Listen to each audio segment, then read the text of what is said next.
El pasado me sirve de poco, y rara vez pienso en él. Sin embargo, me gustaría contarles brevemente cómo llegué a ser un maestro espiritual y cómo nació esta producción. Hasta los 30 años, viví en un estado de ansiedad casi continua, salpicada con periodos de depresión suicida. Ahora lo siento como si estuviera hablando de una vida pasada o de la vida de alguien diferente. Una noche, no mucho después de cumplir 29 años, me desperté de madrugada con un sentimiento de absoluto terror. Había despertado con ese sentimiento muchas veces antes, pero esta vez era más intenso que nunca. El silencio de la noche, los contornos vagos de los muebles en la habitación oscura, el ruido distante de un tren, todo parecía tan ajeno, tan hostil y tan absolutamente sin sentido, que creó en mí un profundo aborrecimiento del mundo. Lo más odioso de todo, sin embargo, era mi propia existencia.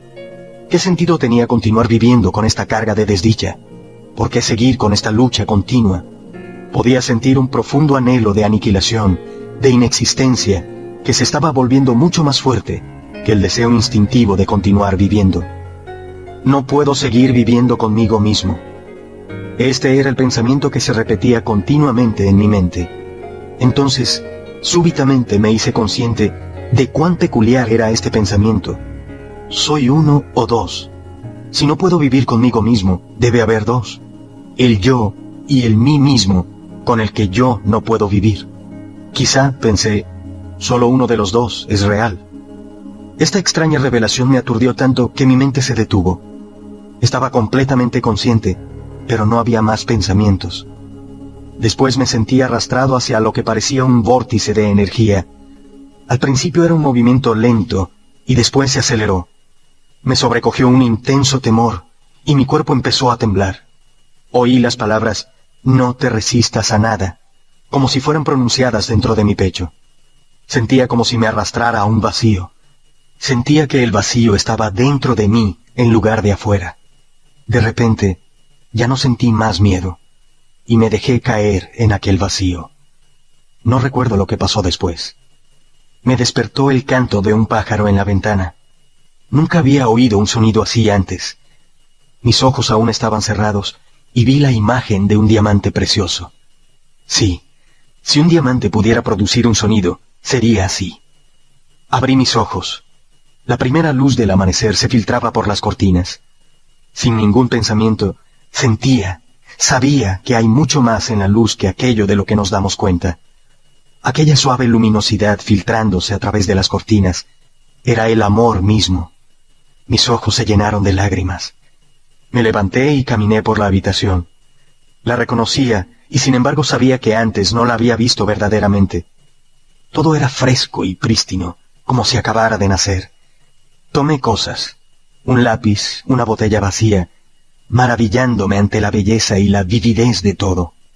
Aquel día caminé por la ciudad en total asombro por el milagro de la vida sobre la tierra, como si acabara de nacer a este mundo.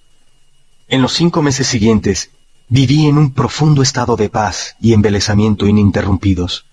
Después esta condición disminuyó algo en intensidad, o quizá me pareció porque se volvió mi estado natural. Podía funcionar todavía en el mundo, aunque me daba cuenta de que nada de lo que hiciera podría añadir algo a lo que ya tenía.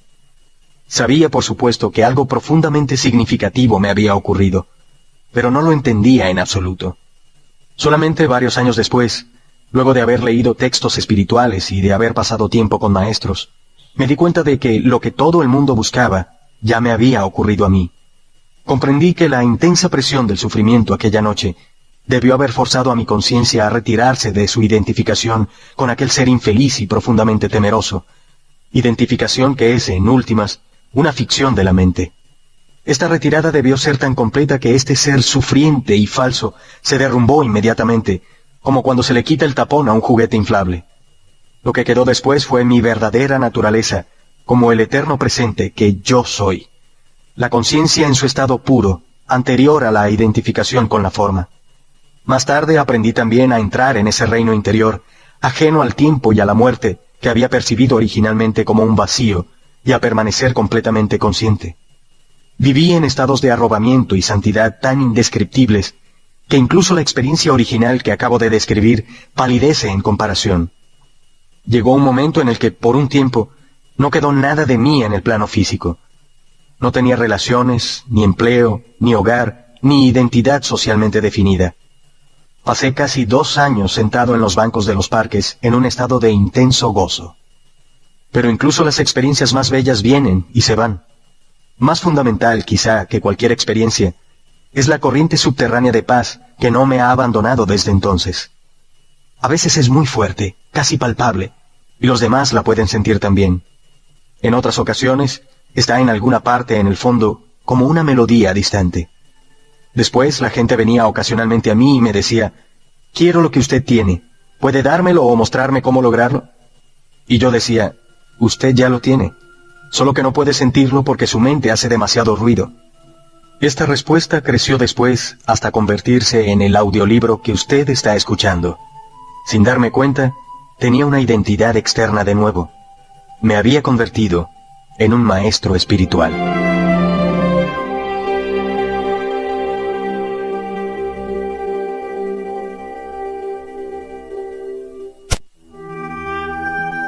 Este audiolibro representa la esencia de mi obra, en la medida en que puede ser expresada en palabras, con individuos y con pequeños grupos de exploradores espirituales durante los últimos 10 años en Europa y en Norteamérica.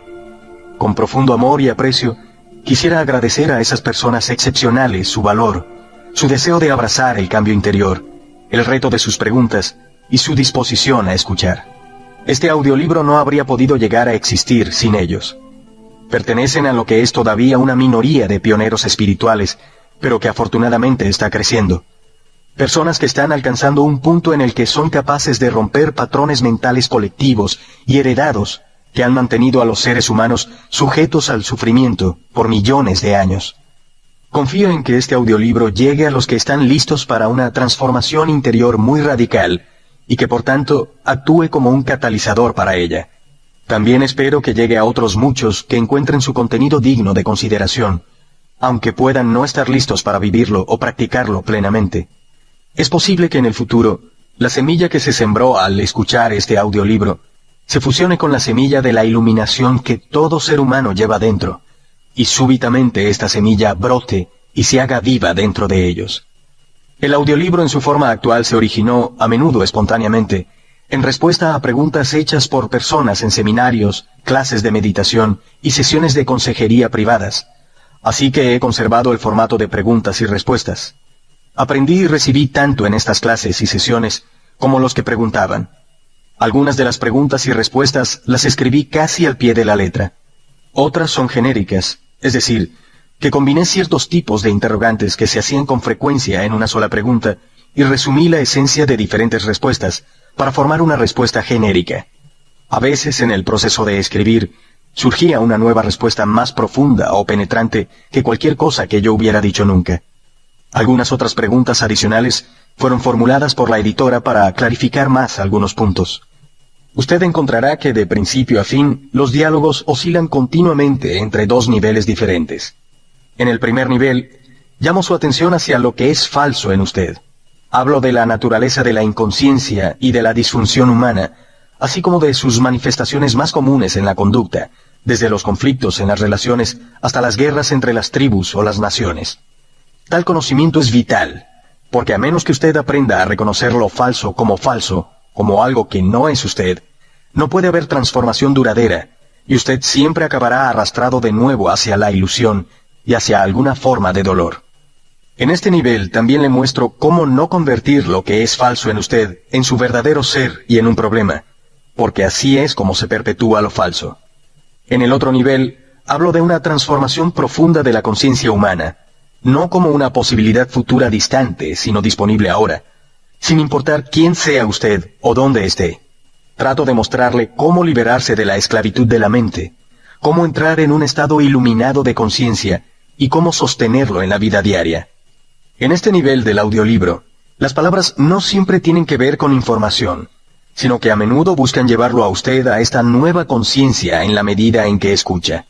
Una y otra vez trato de llevarlo a usted conmigo a ese estado intemporal de presencia intensa y consciente en el ahora, así como de darle a probar la iluminación. Mientras usted no alcance a experimentar aquello de lo que hablo, puede encontrar estos pasajes algo repetitivos. Pero en cuanto lo experimente, creo que se dará cuenta de que tienen un gran poder espiritual y pueden llegar a ser para usted las partes más provechosas del audiolibro. Sin embargo, puesto que toda persona lleva dentro de sí la semilla de la iluminación, a menudo me dirijo al conocedor en usted que vive tras el pensador, el ser profundo que inmediatamente reconoce la verdad espiritual, resuena con ella y se fortalece con ella.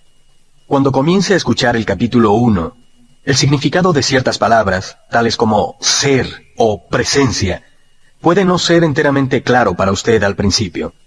Simplemente siga escuchando. Ocasionalmente pueden venir a su mente preguntas u objeciones. Probablemente encontrarán respuesta más adelante en el audiolibro, o serán irrelevantes según usted profundiza en la enseñanza y en usted mismo. No escuche solo con la mente. Esté atento a cualquier respuesta emocional mientras escucha y a una sensación de reconocimiento desde el fondo de usted mismo. No puedo hablarle de ninguna verdad espiritual que en el fondo usted no conozca de antemano. Todo lo que puedo hacer es recordarle lo que ha olvidado. El conocimiento vivo, antiguo y sin embargo siempre nuevo, se activa entonces y se libera desde el interior de todas las células de su cuerpo. La mente siempre quiere categorizar y comparar, pero este audiolibro le será más útil si no trata de comparar su terminología con la de otras enseñanzas. De otra forma, probablemente se llegará a sentir confundido. Uso palabras como mente, felicidad y conciencia en forma que no necesariamente tiene relación con la de otras enseñanzas. No se apegue a las palabras. Solo son peldaños que deben dejarse atrás lo más rápidamente posible. Cuando ocasionalmente cito las palabras de Jesús o del Buda, de un curso sobre los milagros o de otras enseñanzas, no lo hago para comparar, sino para llamar su atención sobre el hecho de que, en esencia, hay y ha habido siempre solo una enseñanza espiritual, aunque viene en muchas formas. Algunas de esas formas, como las religiones antiguas, se han recubierto tanto de materia extraña que su esencia espiritual ha sido oscurecida casi completamente. En gran medida, por tanto, su significado más profundo ya no se reconoce y su poder transformador se ha perdido. Cuando incluyo citas de las religiones antiguas o de otras enseñanzas, lo hago para revelar su significado más profundo y por consiguiente restablecer su poder transformador, particularmente para los que escuchan este audiolibro y que siguen esas religiones o enseñanzas. Les digo, no hay necesidad de ir a otra parte en busca de la verdad. Permítame mostrarle cómo profundizar en lo que usted ya tiene. En la mayoría de los casos, sin embargo, me he propuesto utilizar una terminología tan neutra como sea posible para alcanzar a un amplio rango de personas. Este audiolibro puede verse como una reformulación para nuestro tiempo de esa única experiencia espiritual atemporal, la esencia de todas las religiones. No deriva de fuentes externas, sino de una auténtica fuente interior. Así que no contiene teoría o especulación. Hablo a partir de la experiencia interior, y si a veces hablo violentamente, lo hago para pasar a través de capas pesadas de resistencia mental y para alcanzar aquel lugar interior donde usted ya sabe, como yo sé, y donde la verdad se reconoce cuando es oída. Hay entonces un sentimiento de exaltación y de vivacidad realzada, cuando algo dentro de usted dice, sí, sé que eso es verdad. Capítulo 1. Usted no es su mente. El mayor obstáculo para la iluminación. La iluminación. ¿Qué es eso? Un mendigo había estado sentado más de 30 años a la orilla de un camino. Un día pasó por allí un desconocido.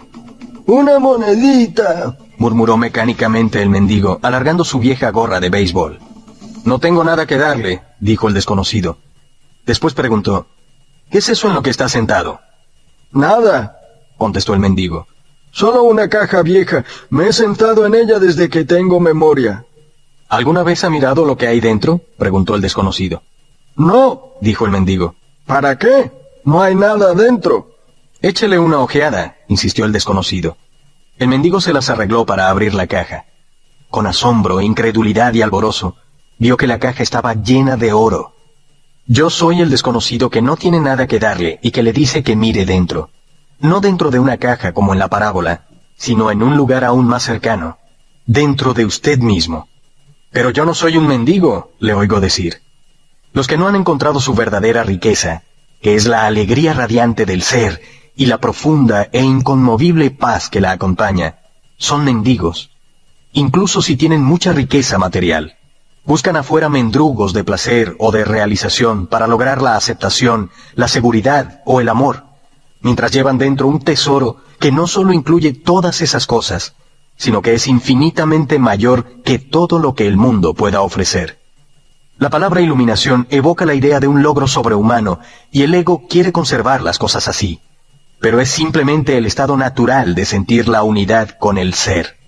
Es un estado de conexión con algo inconmensurable e indestructible, algo que casi paradójicamente es esencialmente usted, y sin embargo, es mucho más grande que usted.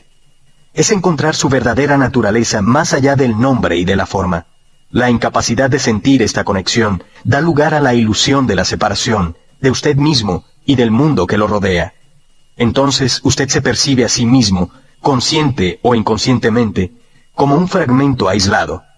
Surge el miedo y el conflicto interior y exterior se vuelve la norma. Me encanta la sencilla definición de la iluminación dada por Buda como el fin del sufrimiento. No hay nada sobrehumano en esto, ¿cierto? Por supuesto, como toda definición, es incompleta. Solo dice lo que la iluminación no es. No es sufrimiento. Pero ¿qué queda cuando ya no hay sufrimiento?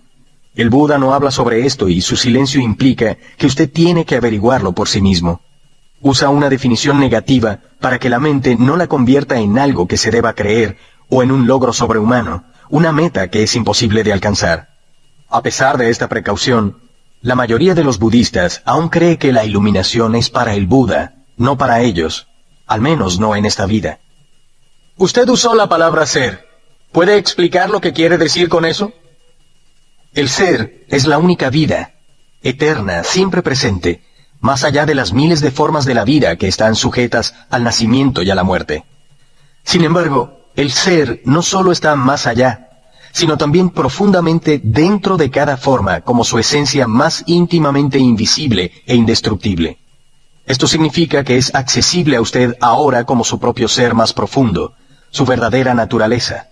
Pero no busque captarlo con la mente. No trate de entenderlo.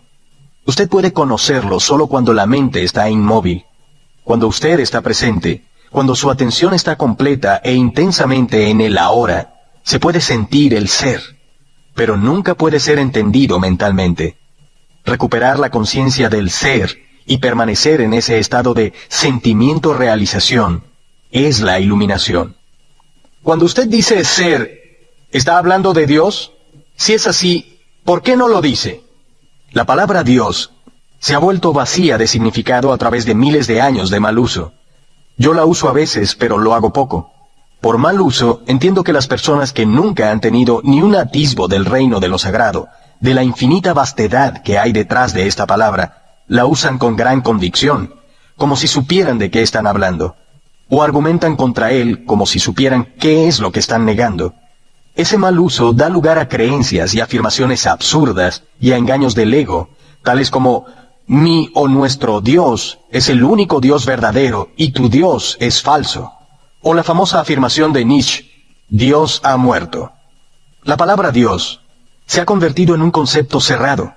En el momento en que se pronuncia, se crea una imagen mental, quizá ya no la de un anciano de barba blanca, pero sí una representación mental de alguien o algo externo a uno, y casi inevitablemente algo o alguien masculino. Ni Dios, ni ser, ni ninguna otra palabra pueden definir o explicar la inefable realidad que hay detrás de ellas. Así que la única cuestión importante es si la palabra es una ayuda o un obstáculo para permitirle a usted experimentar aquello que señala. ¿Señala más allá de sí misma, hacia esa realidad trascendental, o tiende demasiado fácilmente a volverse solamente una idea en su cabeza en la que usted cree, un ídolo mental? La palabra ser no explica nada, pero tampoco lo hace la palabra Dios. Sin embargo, ser tiene la ventaja de que es un concepto abierto. No reduce lo infinito invisible a una entidad finita. Es imposible formarse una imagen mental de ello. Nadie puede reclamar la posesión exclusiva del ser. Es su propia esencia y es inmediatamente accesible a usted como la sensación de su propia presencia, la comprensión de yo soy, que es anterior a yo soy esto o yo soy aquello. Así que hay solamente un pequeño paso de la palabra ser a la experiencia del ser. ¿Cuál es el mayor obstáculo para experimentar esta realidad? La identificación con su mente, que hace que el pensamiento se vuelva compulsivo. No ser capaz de dejar de pensar es una calamidad terrible, pero no nos damos cuenta de ello, así que se considera normal. Este ruido mental incesante nos impide encontrar ese reino de quietud interior que es inseparable del ser. También crea un falso ser hecho por la mente que arroja una sombra de temor y de sufrimiento. Observaremos todo esto con más detalle posteriormente. El filósofo Descartes creía que había encontrado la verdad fundamental cuando hizo su famosa aseveración, pienso, luego existo. De hecho, había dado expresión al error básico. Equiparar pensar con ser e identidad con pensamiento. El pensador compulsivo, lo que quiere decir casi todo el mundo, vive en un estado de separación aparente, en un mundo enfermizante, complejo de problemas y conflictos continuos, un mundo que refleja la creciente fragmentación de la mente. La iluminación es un estado de totalidad, de estar en unión y por lo tanto en paz. En unión con la vida en su aspecto manifestado, el mundo, así como con su ser más profundo y con la vida no manifestada, en unión con el ser. La iluminación no es sólo el fin del sufrimiento y del conflicto continuo interior y exterior, sino también el fin de la temible esclavitud del pensamiento incesante. ¡Qué increíble liberación! La identificación con su mente crea una pantalla opaca de conceptos, etiquetas, imágenes, palabras, juicios y definiciones que bloquea toda relación verdadera. Se interpone entre usted y su propio yo, entre usted y su prójimo, entre usted y la naturaleza, entre usted y Dios. Es esta pantalla de pensamiento la que crea la ilusión de la separación, la ilusión de que existe usted y un otro totalmente separado. Entonces olvida el hecho esencial de que bajo el nivel de las apariencias físicas y de las formas separadas, usted es uno con todo lo que es. Con olvidar, quiero decir que usted ya no puede sentir esta unidad como una realidad autoevidente. Puede que crea que es verdad, pero ya no sabe que es verdad. Una creencia puede ser consoladora. Sin embargo, solo a través de su propia experiencia se vuelve liberadora. Pensar se ha vuelto una enfermedad. La enfermedad ocurre cuando las cosas se desequilibran. Por ejemplo, no hay nada malo en que las células se multipliquen y dividan en el cuerpo, pero cuando este proceso continúa sin tener en consideración el organismo total, las células proliferan y tenemos una enfermedad. La mente es un instrumento magnífico si se usa correctamente. Utilizada en forma inadecuada, sin embargo, se vuelve muy destructiva. Para decirlo en forma más exacta, no es tanto que usted la utilice inadecuadamente. Generalmente usted no la utiliza en absoluto. Ella lo utiliza a usted. Esa es la enfermedad. Usted cree que usted es su mente. Ese es el engaño. El instrumento se ha apoderado de usted. No estoy del todo de acuerdo. Es cierto que tengo muchos pensamientos inútiles, como la mayoría de las personas, pero todavía puedo escoger usar mi mente para lograr cosas y lo hago todo el tiempo. Solo porque puede resolver un crucigrama o construir una bomba atómica, no quiere decir que usted use su mente. Así como a los perros les encanta roer huesos, a la mente le encanta hincarle el diente a los problemas. Por eso hace crucigramas y construye bombas atómicas. Usted no tiene interés en ninguna de estas dos cosas. Déjeme preguntarle esto. ¿Puede liberarse de su mente a voluntad? ¿Ha encontrado el botón de apagar? ¿Usted se refiere a dejar de pensar completamente? No, no puedo, excepto quizá por un momento. Entonces, la mente lo está usando. Usted está identificado inconscientemente con ella, de forma que ni siquiera sabe que es su esclavo.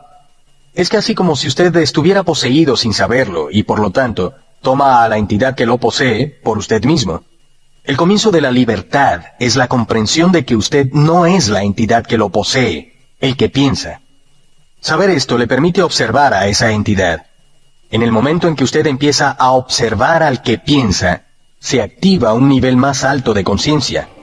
Entonces usted comienza a darse cuenta de que hay un vasto reino de inteligencia más allá del pensamiento, que el pensamiento es solo un minúsculo aspecto de esa inteligencia. También se da cuenta de que todo lo que importa verdaderamente, la belleza, el amor, la creatividad, la alegría, la paz interior, surgen de un lugar más allá de la mente. Usted comienza a despertar.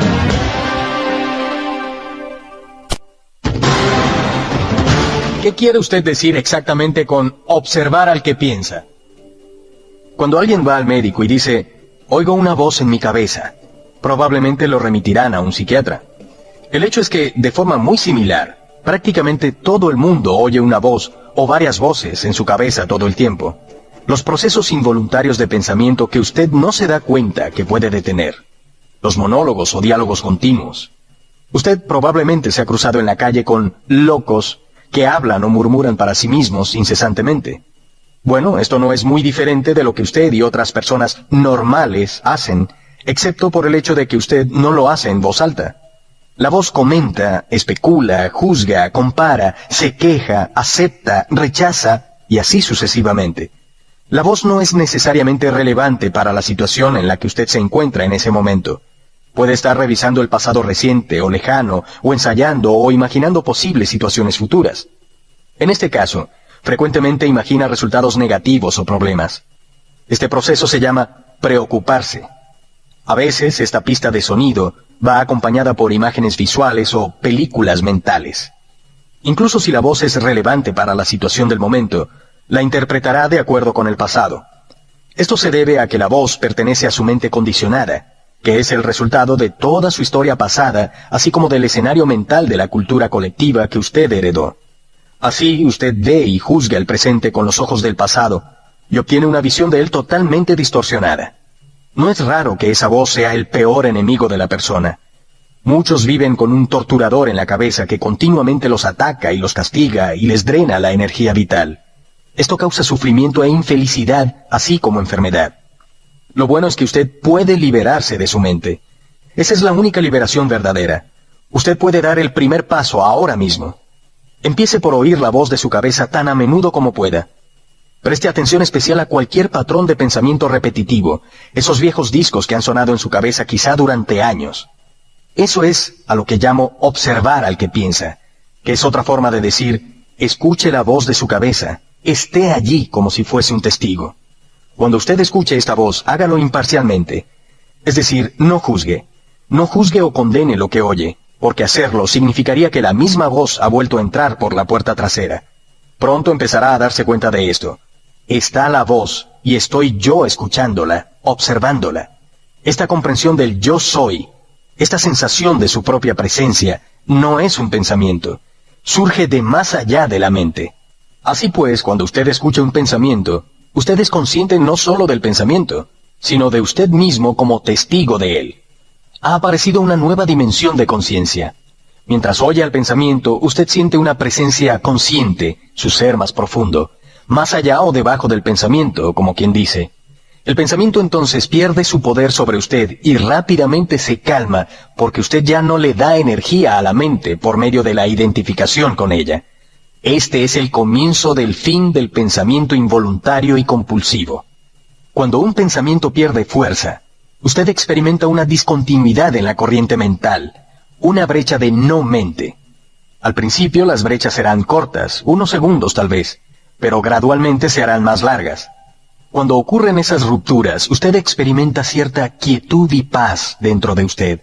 Es el comienzo de su estado natural de percepción de la unidad con el ser, que generalmente está oscurecida por la mente.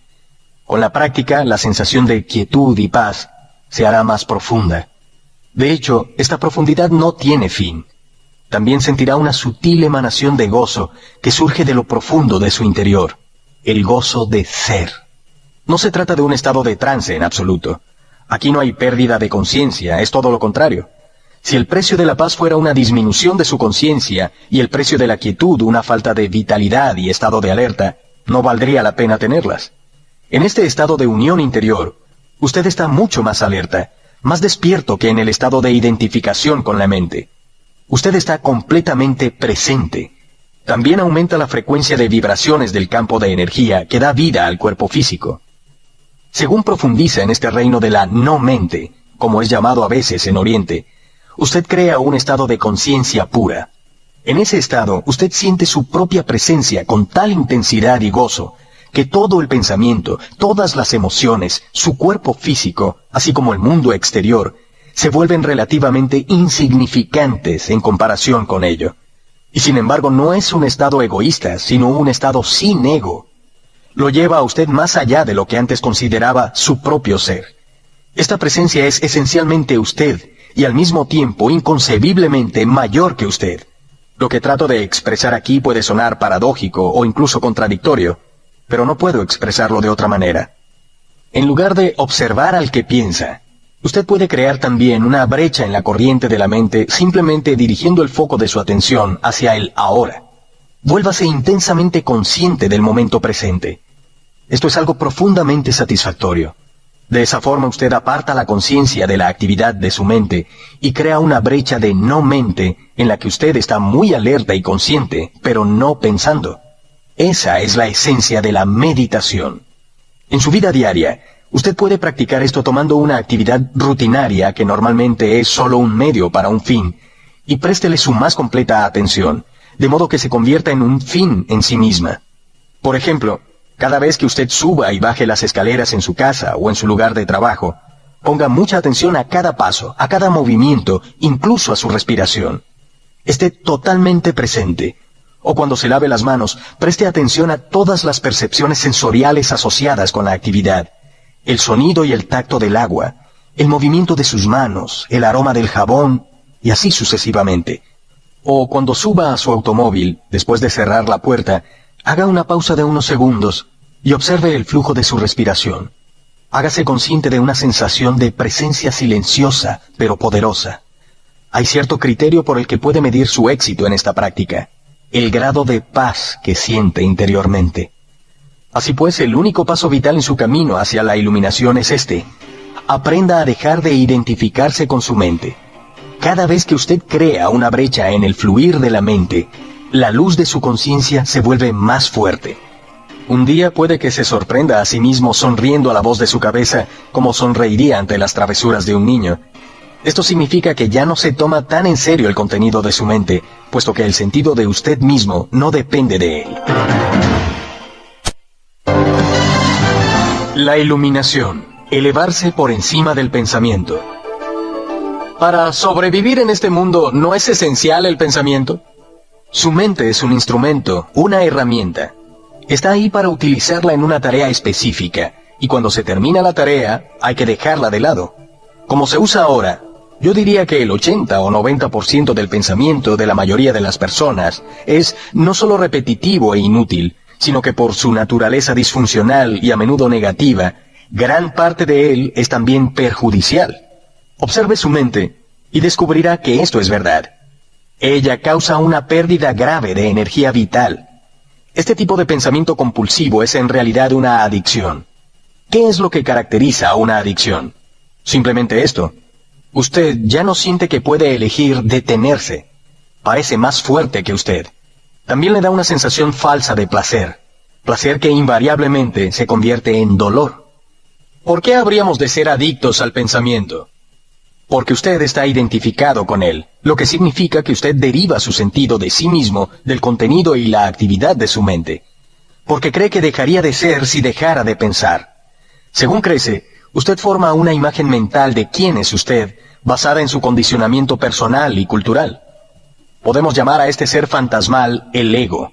Consiste en actividad mental, y solo se puede mantener activo por medio del pensamiento constante. El término ego significa diferentes cosas para las diferentes personas, pero cuando lo uso aquí significa un falso ser, creado por la identificación con la mente.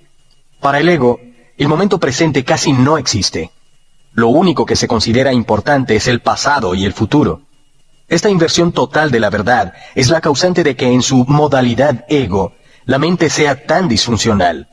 Está siempre preocupada de mantener el pasado vivo porque sin él, ¿quién es usted? Se proyecta constantemente hacia el futuro para asegurar su supervivencia y para buscar algún tipo de alivio o de realización en él. Dice: un día, cuando esto, aquello o lo demás allá ocurra, voy a sentirme bien, feliz, en paz. Incluso cuando el ego parece estar ocupado con el presente, no es el presente lo que ve. Lo percibe en forma completamente errónea porque lo observa con los ojos del pasado. o reduce el presente a un medio para lograr un fin que siempre está en el futuro proyectado por la mente. Observe su mente y verá que así es como funciona. El momento presente tiene la clave de la liberación, pero usted no puede encontrar el momento presente mientras sea su mente. No quiero perder mi capacidad de análisis y discriminación. No me molestaría aprender a pensar más claramente, en forma más concentrada, pero no quiero perder mi mente. El don del pensamiento es lo más precioso que tenemos. Sin él seríamos solamente otra especie animal. El predominio de la mente no es más que una etapa en la evolución de la conciencia. Necesitamos pasar urgentemente a la próxima etapa. Si no, seremos destruidos por la mente, que se ha convertido en un monstruo. Hablaré con más detalles sobre esto después. Pensamiento y conciencia no son sinónimos. El pensamiento es solo un pequeño aspecto de la conciencia. El pensamiento no puede existir sin la conciencia, pero la conciencia no necesita al pensamiento. La iluminación significa levantarse por encima del pensamiento, no caer a un nivel inferior del pensamiento, el nivel de un animal o una planta. En el estado iluminado, usted todavía usa su mente pensante cuando la necesita, pero en una forma mucho más enfocada y efectiva que antes. La usa sobre todo con fines prácticos, pero está libre del diálogo interno involuntario y hay una quietud interior. Cuando usted usa la mente, y particularmente cuando se necesita una solución creativa, usted oscila unos cuantos minutos entre el pensamiento y la quietud, entre la mente y la no mente. La no mente es conciencia sin pensamiento. Solo de esta forma es posible pensar creativamente, porque solo de esta forma el pensamiento tiene poder real. El pensamiento solo, cuando no está conectado con el reino mucho más vasto de la conciencia, se vuelve estéril rápidamente, insensato, destructivo. La mente es esencialmente una máquina de supervivencia, ataque y defensa contra otras mentes, recoger, almacenar y analizar información. Eso es en lo que es buena, pero no es creativa en absoluto. Todos los artistas verdaderos, lo sepan o no, crean desde un lugar de no mente, de quietud interior. La mente entonces da forma a la visión o impulso creativo. Incluso los grandes científicos han dicho que sus grandes logros creativos llegaron en un momento de quietud mental. El sorprendente resultado de una encuesta nacional entre los matemáticos más eminentes de Norteamérica, incluido Einstein, para conocer sus métodos de trabajo, fue que el pensamiento juega solo un papel subordinado en la breve y decisiva fase del acto creativo en sí mismo. Así pues, yo diría que la sencilla razón por la que la mayoría de los científicos no son creativos, no es porque no saben pensar, sino porque no saben cómo dejar de pensar. No fue por medio de la mente, del pensamiento, como el milagro de la vida sobre la tierra o el de su propio cuerpo, fueron creados y se sostienen. Hay claramente una inteligencia trabajando que es mucho más grande que la mente. ¿Cómo puede una simple célula humana que mide 1/1000 de pulgada contener instrucciones en su ADN que llenarían 1000 libros de 600 páginas? Cuanto más aprendemos sobre el funcionamiento del cuerpo, más descubrimos cuán vasta es la inteligencia que funciona en él y qué poco conocemos. Cuando la mente se vuelve a conectar con esto, se vuelve una herramienta sumamente maravillosa. Entonces le sirve a algo más grande que ella misma. La emoción, la reacción del cuerpo a su mente. ¿Y las emociones? Me siento atrapado en mis emociones más que en la mente. La mente, en la forma en que uso la palabra, no es solamente el pensamiento. Incluye sus emociones, así como todos los patrones de reacción inconscientes de tipo mental emocional. La emoción surge en el punto en que se encuentran la mente y el cuerpo.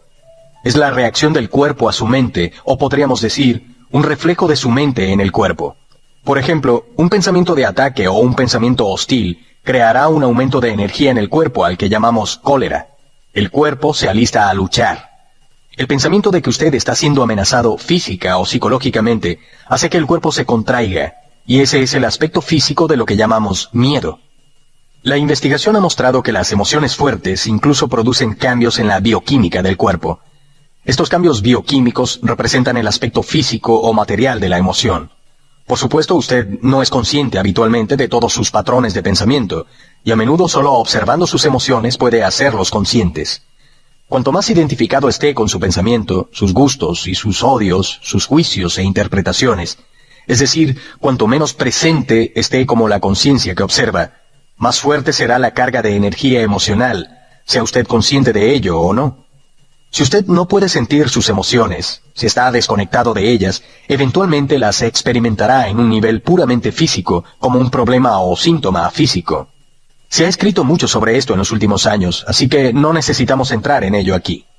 Un patrón emocional inconsciente puede incluso manifestarse como un evento externo que aparentemente le sucede a usted.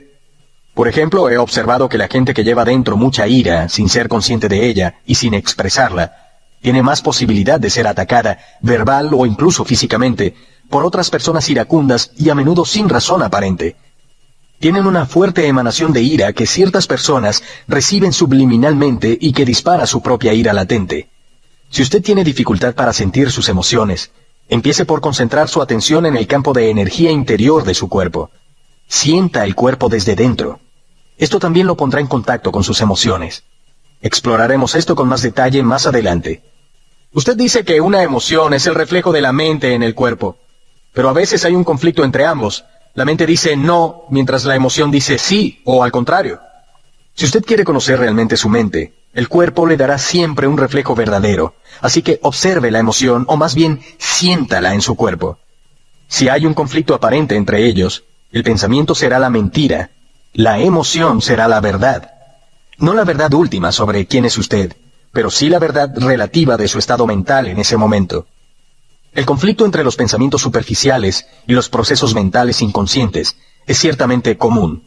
Puede que usted ni siquiera sea capaz de traer a la conciencia en forma de pensamientos su actividad mental inconsciente, pero ésta siempre se reflejará en el cuerpo como una emoción, y de esto sí puede ser consciente. Observar una emoción de este modo es básicamente lo mismo que escuchar u observar un pensamiento, como describí anteriormente. La única diferencia es que, mientras un pensamiento está en su mente, una emoción tiene un fuerte componente físico, por lo tanto se siente primariamente en el cuerpo. Entonces usted puede permitir que la emoción esté allí sin ser controlado por ella. Usted ya no es la emoción. Usted es el observador, la presencia que observa. Si usted practica esto, todo lo que es inconsciente en usted saldrá a la luz de la conciencia. Entonces, ¿observar nuestras emociones es tan importante como observar nuestros pensamientos? Sí. Convierta en un hábito preguntarse a sí mismo, ¿qué pasa dentro de mí en este momento? Esta pregunta lo orientará en la dirección correcta. Pero no analice, simplemente observe. Enfoque su atención en el interior. Sienta la energía de la emoción. Si no hay emoción presente, lleve su atención más profundamente al campo de energía interior de su cuerpo. Es la puerta de entrada al ser. Una emoción habitualmente representa un patrón de pensamiento amplificado y energizado. Y puesto que a menudo es una carga energética excesiva, no es fácil inicialmente permanecer presente lo necesario para poder observarlo. Quiere apoderarse de usted y generalmente lo logra, a menos que haya suficiente presencia en usted. Si usted es empujado a la identificación inconsciente con la emoción por falta de presencia, lo que es normal, la emoción temporalmente se convierte en usted. A menudo se crea un círculo vicioso entre su pensamiento y la emoción. Se alimentan recíprocamente. El patrón de pensamiento crea un reflejo magnificado de sí mismo en forma de emoción, y la frecuencia vibratoria de la emoción continúa alimentando el patrón de pensamiento original. Al permanecer mentalmente en la situación, evento o persona que percibimos como causa de la emoción, el pensamiento le brinda energía a la emoción, que a su vez energiza el patrón de pensamiento, y así sucesivamente. Básicamente, todas las emociones son modificaciones de una emoción primordial, indiferenciada, que tiene su origen en la pérdida de conciencia de quién es usted más allá del nombre y de la forma. Por su naturaleza indiferenciada, es difícil encontrar un nombre que describa precisamente esta emoción. Miedo se aproxima, pero además de una sensación continua de amenaza, también incluye un profundo sentido de abandono y falta de plenitud. Puede ser mejor usar un término que es indiferenciado al igual que esta emoción básica y llamarla simplemente sufrimiento. Una de las principales tareas de la mente es combatir o suprimir este sufrimiento emocional, lo cual es una de las razones para su incesante actividad, pero todo lo que puede lograr es ocultarlo temporalmente. De hecho, cuanto más se esfuerza la mente por librarse del sufrimiento, mayor es este. La mente nunca puede encontrar la solución, ni puede permitirse dejar que usted la encuentre, porque ella misma es una parte intrínseca del problema. Imagine a un jefe de policía tratando de encontrar a un pirómano cuando el pirómano es el jefe de policía. Usted no se librará de este sufrimiento hasta que deje de derivar su sentido de sí mismo de la identificación con la mente, es decir, con el ego. Entonces la mente es derrocada de su lugar de poder y el ser se revela como su verdadera naturaleza. Sí, ya sé lo que va a preguntar. Iba a preguntar, ¿y las emociones positivas como el amor y la alegría? Son inseparables de su estado natural de conexión interior con el ser. Los destellos de amor y alegría o los momentos breves de profunda paz son posibles siempre que hay una brecha en la corriente del pensamiento. Para la mayor parte de las personas, tales brechas ocurren raramente y solo por accidente, en momentos en que la mente se queda sin palabras, a veces disparada por la belleza extraordinaria, por un esfuerzo físico extremado o incluso por un gran peligro. Súbitamente hay quietud interior, y en esta quietud hay una sutil pero intensa alegría. Hay amor, hay paz. Habitualmente estos momentos se viven muy brevemente, puesto que la mente vuelve a tomar rápidamente su actividad ruidosa que llamamos pensamiento. El amor, la alegría y la paz no pueden florecer hasta que usted se haya liberado del dominio de la mente. Pero no son lo que yo llamaría emociones. Reposan más allá de las emociones, en un nivel mucho más profundo. Así que usted tiene que hacerse completamente consciente de sus emociones y ser capaz de sentirlas antes de poder sentir lo que hay más allá de ellas. Emoción significa literalmente perturbación. La palabra viene del latín emovere, que significa perturbar. El amor, la alegría y la paz son estados profundos del ser, o más bien tres aspectos del estado de conexión interior con el ser. Como tales, no tienen contrarios. Esto se debe a que surgen de más allá de la mente. Las emociones, por otra parte, al ser parte de la mente dualista, están sujetas al juego de los contrarios. Esto significa sencillamente que usted no puede tener bien sin mal. Así pues, en la condición no iluminada, identificada con la mente, lo que a veces se llama erróneamente alegría, es el breve placer habitual del ciclo continuamente alternante del sufrimiento-placer. El placer se deriva siempre de algo que está fuera de usted, mientras que la alegría surge de dentro. Lo mismo que le brinda placer hoy, puede brindarle dolor mañana, o puede abandonarlo, así que su ausencia le traerá dolor. Y lo que a menudo se llama amor puede ser placentero y estimulante por un tiempo, pero es un asidero adictivo, una condición extremadamente menesterosa que puede convertirse en su contraria en un instante. Muchas relaciones amorosas, después de pasada la euforia inicial, de hecho oscilan entre el amor y el odio, la atracción y el ataque. El verdadero amor no conlleva sufrimiento. ¿Cómo podría? No se convierte súbitamente en odio, ni la verdadera alegría se convierte en dolor. Como dije, incluso antes de que usted esté iluminado, antes de liberarse de su mente, usted puede tener destellos de verdadera alegría, verdadero amor o una profunda paz interior, tranquilos pero vibrantemente vivos. Estos son aspectos de su verdadera naturaleza, que está habitualmente oscurecida por la mente. Incluso en una relación adictiva normal, puede haber momentos en los que la presencia de algo más genuino, algo incorruptible, puede sentirse. Pero serán solo atisbos, que se ocultarán pronto por la interferencia de la mente. Entonces puede parecer que usted tuvo algo muy precioso y lo perdió, o su mente puede convencerlo de que, en todo caso, todo fue una ilusión. La verdad es que no fue una ilusión, y usted no puede perderlo. Es parte de su estado natural, que puede ser oscurecido, pero nunca destruido por la mente. Incluso cuando el cielo está cubierto de nubes densas, el sol no ha desaparecido. Está todavía allá, al otro lado de las nubes. Buda dice que el dolor o sufrimiento surge por el deseo, y que para liberarnos del sufrimiento tenemos que cortar los lazos del deseo.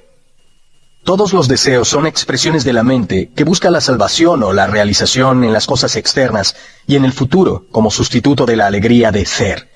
Mientras yo sea mi mente, soy esos deseos, esas necesidades, carencias, apegos y aversiones. Y fuera de ellos no hay yo, excepto como una mera posibilidad, un potencial no logrado, una semilla que todavía no ha brotado. En ese caso, incluso mi deseo de ser libre o iluminado es solo otro anhelo de realización o plenitud en el futuro. Así que no busque llegar a ser libre del deseo o lograr la iluminación. Vuélvase presente. Esté allí como observador de la mente. En lugar de citar a Buda, sea el despierto, que es lo que la palabra Buda significa. Los seres humanos han estado en las garras del sufrimiento durante millones de años, desde que cayeron del estado de gracia, entraron en el reino del tiempo y la mente y perdieron la conciencia del ser. En ese punto empezaron a percibirse a sí mismos como fragmentos sin significado en un universo ajeno, separados de la fuente y de los demás. El sufrimiento es inevitable mientras usted esté identificado con su mente, es decir, mientras usted esté inconsciente espiritualmente hablando. Hablo aquí principalmente del sufrimiento emocional, que es también la causa principal del sufrimiento físico y de las enfermedades físicas. El resentimiento, el odio, la autocompasión, la culpa, la ira, la depresión, los celos, y así sucesivamente, incluso la más leve irritación, son todas formas del sufrimiento. Y todo placer o elevación emocional contiene en sí mismo la semilla del dolor, su contrario inseparable, que se manifestará con el tiempo. Cualquiera que haya tomado drogas para sentirse bien, sabrá que la animación eventualmente se convierte en depresión, que el placer se transforma en alguna forma de dolor. Muchas personas saben también por experiencia propia cuán fácil y rápidamente una relación íntima puede pasar de ser una fuente de placer a ser una fuente de dolor. Vistos desde una perspectiva más alta, los polos positivo y negativo son caras de la misma moneda. Ambos son parte del sufrimiento subyacente que es inseparable del estado de conciencia egotista de identificación con la mente. Hay dos niveles de sufrimiento: el sufrimiento que usted crea ahora y el sufrimiento del pasado que vive todavía en su mente y su cuerpo. Ahora quiero hablar de cómo dejar de crear sufrimiento en el presente y cómo disolver el sufrimiento pasado. Aquí termina el capítulo 3. Si deseas adquirir este libro físicamente, ve al link que está en la descripción. Recuerda suscribirte, activar la campana de notificaciones y pasar al capítulo siguiente.